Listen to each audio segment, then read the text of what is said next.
I'm called upon to second.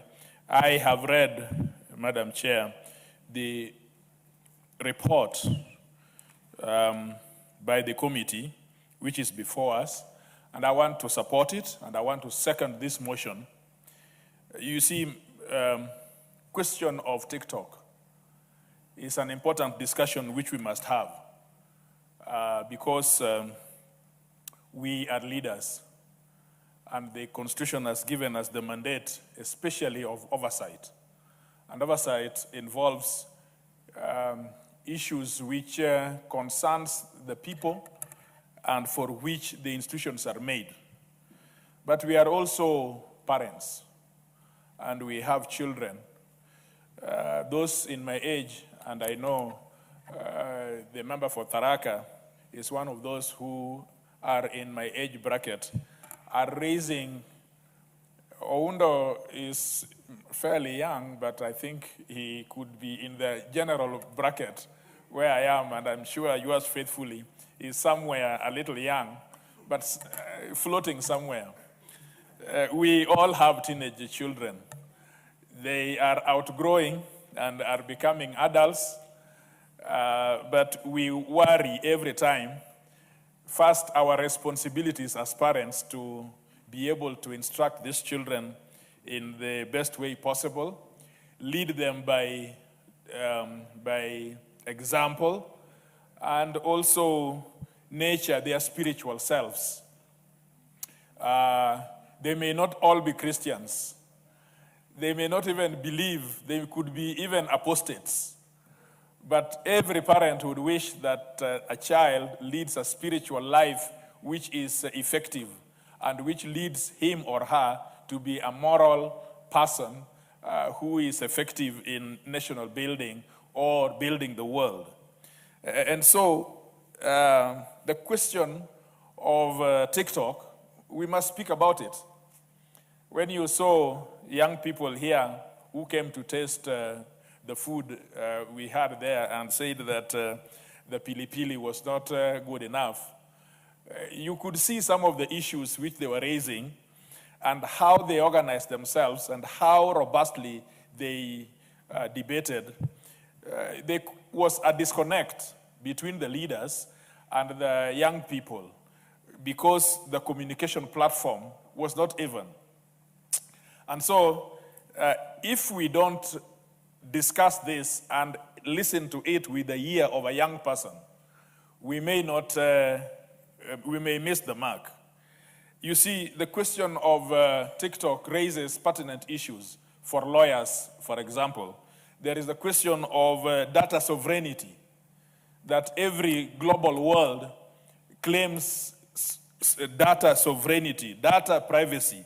It is an integral part that if you want to live a dignified life with integrity, there must be an amount of privacy as a person that you must withhold. It even goes beyond gender privacy. It goes to human being. As a human being, you must be clothed by God-given rights to have privacy in terms of what data can be harvested from you, management of that data, custody of that data. But there is also a big question of national security. If we don't look at national security, we will expose ourselves to harmful effects that could very well undermine our security. And the question of mental health is real. We live with these children. Some of them are in rooms which we created for them. We've built those rooms, but they lock those rooms until they cannot be able to engage with us. They come at midnight to look for food, and sometimes they don't even ask their mothers, because they don't want to interact with us because we do not have a platform which is equal to them. But mental health, it's a big issue. Children are now struggling with issues of, self-harm. In those rooms, they can harm themselves. sometimes because of the content that they consume, and without regenerating it within the society. So there is the real problem of self-harm due to these materials. So you wonder the question, the legal question that I hear my colleagues asking, the duty of care. Where does the duty of care, which is a principle in issues of management of socio-economic affairs, the duty of care? It is a company in China, right? That company of China has done a wonderful platform that has gone across the globe. But does that company owe a duty of care to our children, right? So the question of that duty of care and the legal burden is on that company, the Chinese company, to explain to what extent would it be answerable to harmful issues of the platform that they have. In most jurisdictions, we have moved, we are not, and I'm glad the committee is not prescribing banning, because banning, for example, in India, that is what they do in India and in some of those, but they do it, and India is a very stable economy and a big economy, but they do it all the same. They have banned properly TikTok. They've just banned it because of national security and so on. But I am glad that we are not moving that direction, that we are moving in the direction of robust content moderation and regulatory control and oversight. We have to create an oversight deliberately to be able to monitor and to give our children things that are useful for them. I am told, I am not an expert on this, but Honorable Murugari tells me that there is something called filters. There is something which, there's a way in which they can filter this information so that not children, everybody, especially, for example, children under 16, should not be exposed to some of this.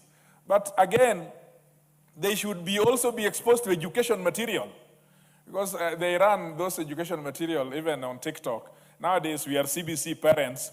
We have come home and we are teaching children even through the TikTok.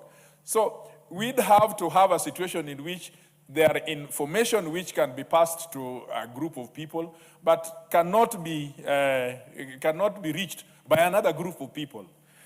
African customary practice, and this is something which we as a people and adults in us and parents in us must speak about this clearly, even at the expense of being very, of children saying that we are too conservative. In an African customary practice, children must obey their parents. It is biblical. And you must say it at home. Even if children don't like it, we must say it.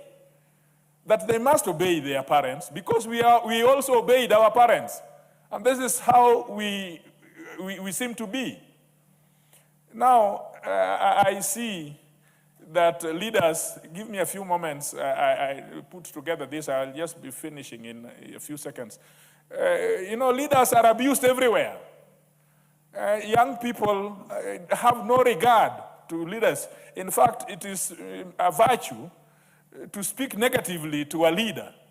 It is a virtue to abuse your parents. It is a virtue to expose your parents even to some things which are, sexual in nature, profane in nature, immoral things. They find it very laughable. African customary practice must be maintained, because I'm an African, because that is what I am, and I'm proud of it. We have to teach our children. They are not going to become Europeans. They are not going to be Chinese. They will still be Africans. So parents must speak with authority that... 1 minute, Honorable TJ. We must speak by authority and say that there are things which cannot be done and things which must be done, because that is why we gave, we sired these children, and we are leaders for the time being until they become adults. So the question of cybersecurity, for example, the only thing that I wanted to bring out, I have seen recommendations made by the committee, but there is this recommendation saying in 280, for example, that Kenya Information and Communication be amended to mandate. I would have wished that you would have brought to us a text of amending that regulation inside this report, so that we just don't go back to the committee in charge of, we are going back again.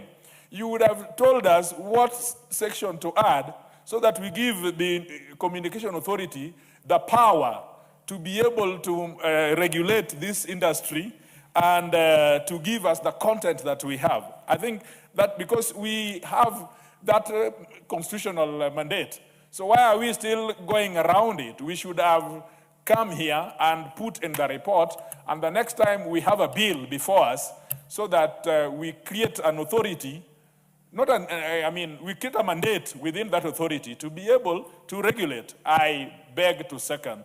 Thank you so much.